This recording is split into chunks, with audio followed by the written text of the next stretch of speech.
Bonjour.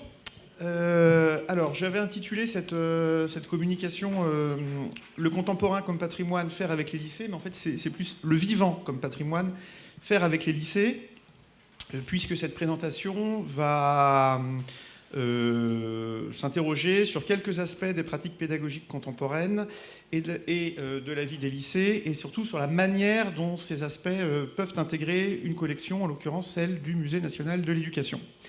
Alors ce Musée national de l'éducation, j'imagine que vous le connaissez tous, mais pour ceux qui auraient manqué les journées d'il y a 2 ans, je crois, un petit rappel rapide. Donc ce Musée national de l'éducation, rapidement, c'est l'héritier du musée pédagogique créé par Jules Ferry.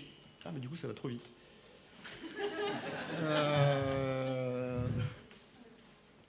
C'est l'héritier du musée pédagogique créé par Jules Ferry en 1879. Donc le musée fête cette année son 140e anniversaire. Il est installé à Rouen depuis 1979. Il a été créé, ça c'est important de l'avoir en tête, sur le modèle un petit peu des arts et métiers, c'est-à-dire qu'il s'agissait certes de conserver, mais aussi, surtout, d'apporter le meilleur de la pédagogie pour les professionnels de l'époque.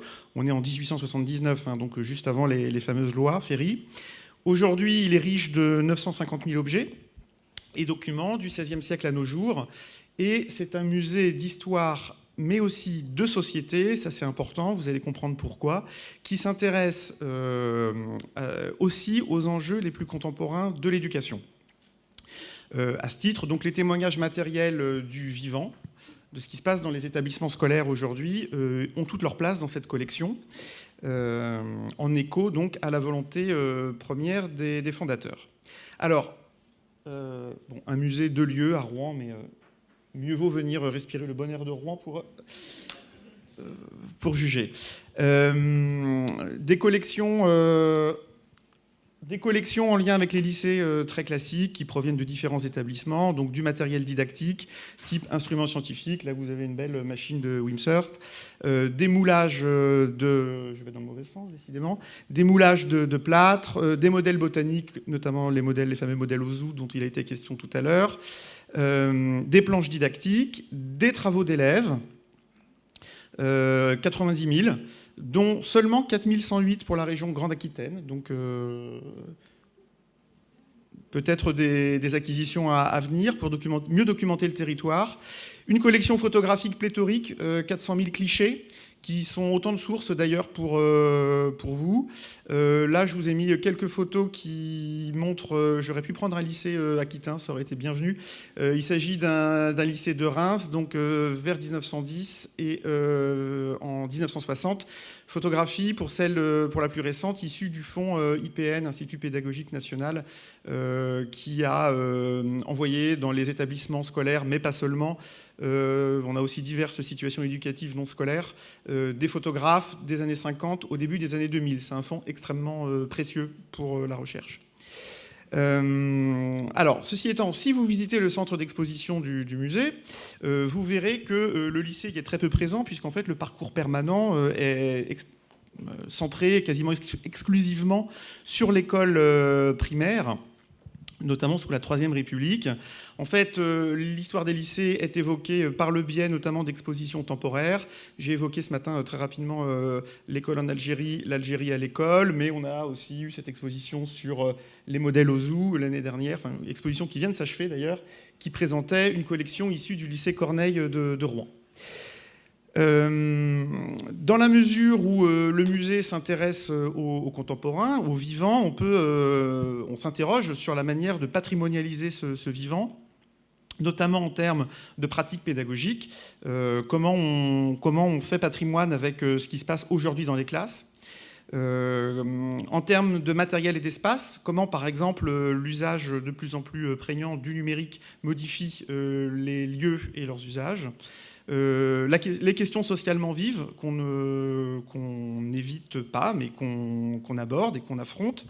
Tout ce qui touche à la vie du lycéen, de l'enseignant, enfin de manière générale à tous ceux qui gravitent dans un établissement, avec toutes les conséquences que ça peut avoir en termes d'espace et de bâtiments, ou encore, dans les choses vivantes, les disciplines émergentes, alors certaines déjà un peu anciennes, comme par exemple l'enseignement de l'histoire de l'art, mais je pense aussi à l'enseignement du développement durable, l'éducation aux médias et à l'information, qui est un bon exemple, l'EMI, dans la mesure où elle associe beaucoup de partenaires extérieurs, les régions, le CLEMI, les médias locaux, etc.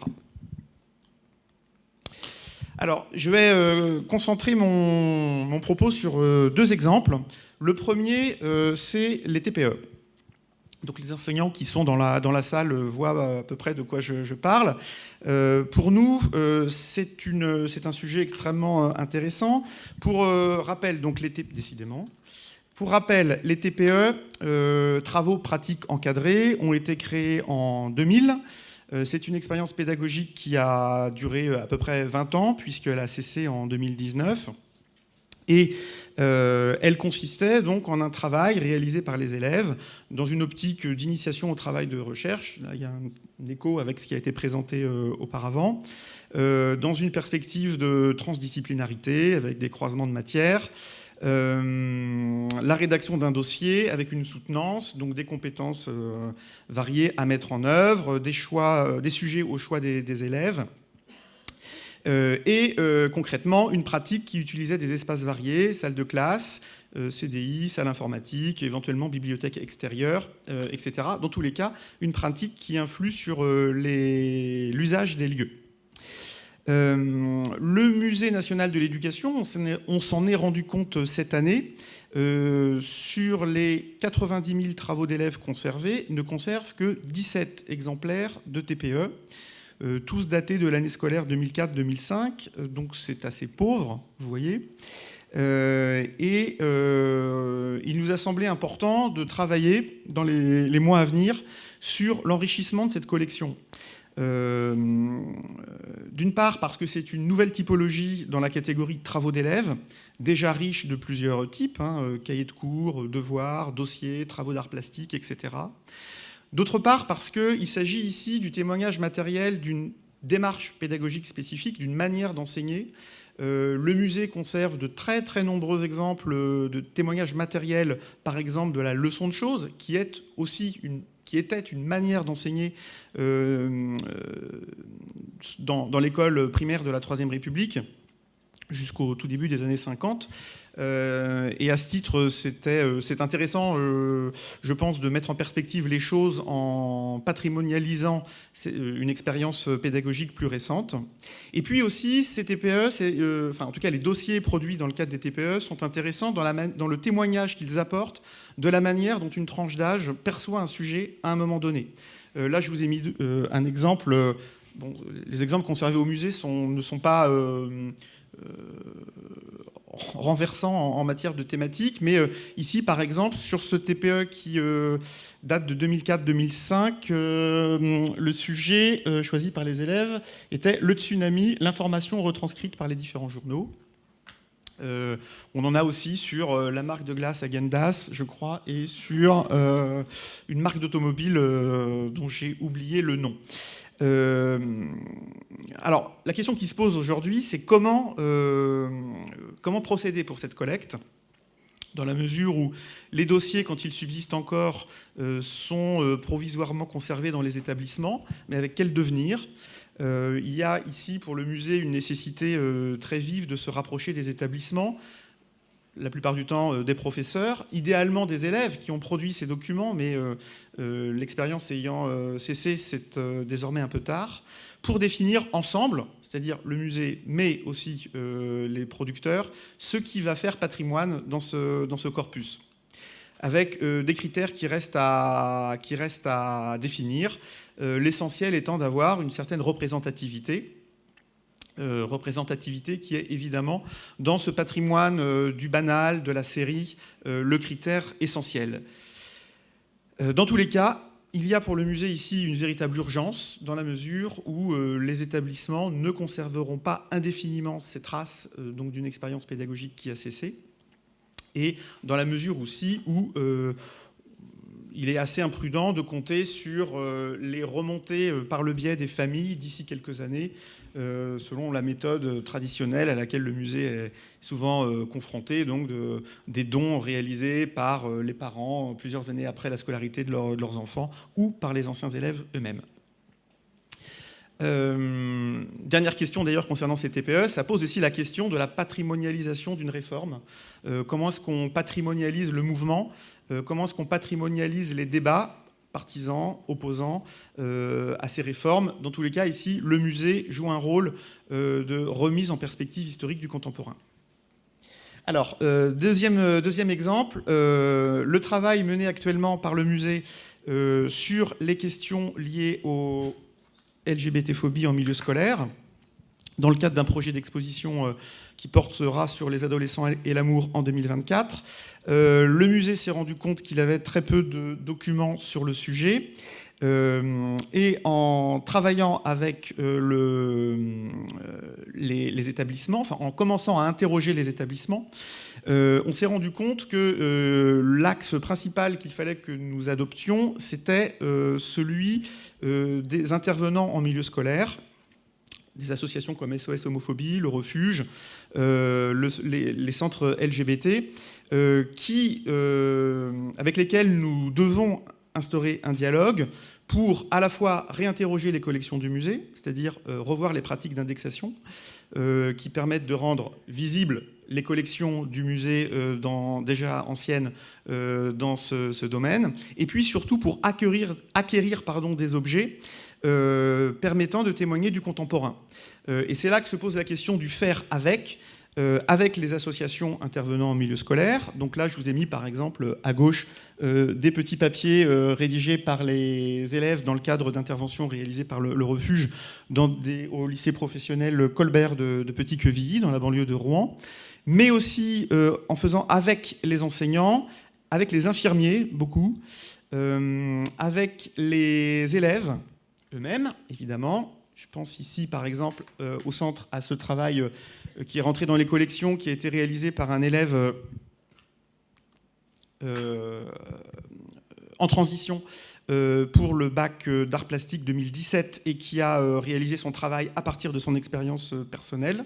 Des contacts aussi avec l'institution, donc le ministère de l'Éducation nationale, qui fait rentrer dans les collections du musée les affiches de sensibilisation à la lutte contre les LGBT-phobies. Ces acquisitions, évidemment, elles n'interviennent qu'à la fin d'un parcours d'échange, de co-construction du discours avec les acteurs intérieurs au lycée. J'ai parlé des enseignants, des CPE, des infirmiers, des élèves, évidemment, et des partenaires extérieurs, donc notamment associatifs. Je vais vite. Ce sont ces partenaires intérieurs aux établissements et extérieurs qui vont nous aider à créer le discours en identifiant les manques dans la collection et en orientant les acquisitions. Ils identifient les faits saillants d'aujourd'hui et les remettent en perspective. À ce titre, par exemple, les intervenants en milieu scolaire nous ont aidés à identifier de nouveaux items relatifs aux enjeux de lutte contre les LGBT-phobies dans les lycées. Par exemple, la nécessité de prendre en compte des représentations positives, par exemple dans la littérature jeunesse ou dans les manuels. On voit là donc la nécessité d'une démarche participative avec les acteurs de terrain. L'idée, ce n'est pas de faire pour, je vous l'ai dit, c'est de faire avec, pour définir ce qui est patrimoine contemporain et vivant, ce qui va devenir patrimoine dans le vivant des lycées. Il faut que le musée accepte de se défaire partiellement donc, de la création du discours patrimonial et induise une relation d'égal à égal. Le musée n'est pas le sachant, mais a lui aussi à apprendre. Pour conclure, dans ces deux cas, TPE et témoignage des luttes contre les LGBT-phobies dans les lycées, il s'agit donc de patrimonialiser des éléments qui ne sont souvent qui sont exceptionnels ni par leur qualité esthétique ni par leur rareté. Ce qui est habituel pour le patrimoine scolaire, ce qui l'est peut-être moins pour le patrimoine spécifique des lycées. On a vu ces exemples de collections d'objets scientifiques remarquables, de moulages en plâtre aux qualités esthétiques évidentes que le musée conserve déjà, hein. Et se pose donc la question pour ce patrimoine contemporain du recul que le musée et ses partenaires, surtout là j'insiste vraiment sur le sujet, ses partenaires au sein du lycée et ses partenaires qui gravitent autour du lycée, ce recul qu'il faut adopter. Delphine Campagnol, directrice du musée, disait lors du colloque qui avait eu lieu à Cahors en 2016, le colloque des CAOA, il nous faut être à l'affût des bruissements de la société. C'est vraiment ici, pour le Musée national de l'éducation, un élément très important, en particulier pour ce qui touche au patrimoine des lycées. Voilà, je suis allé un peu vite, j'espère que j'ai été clair.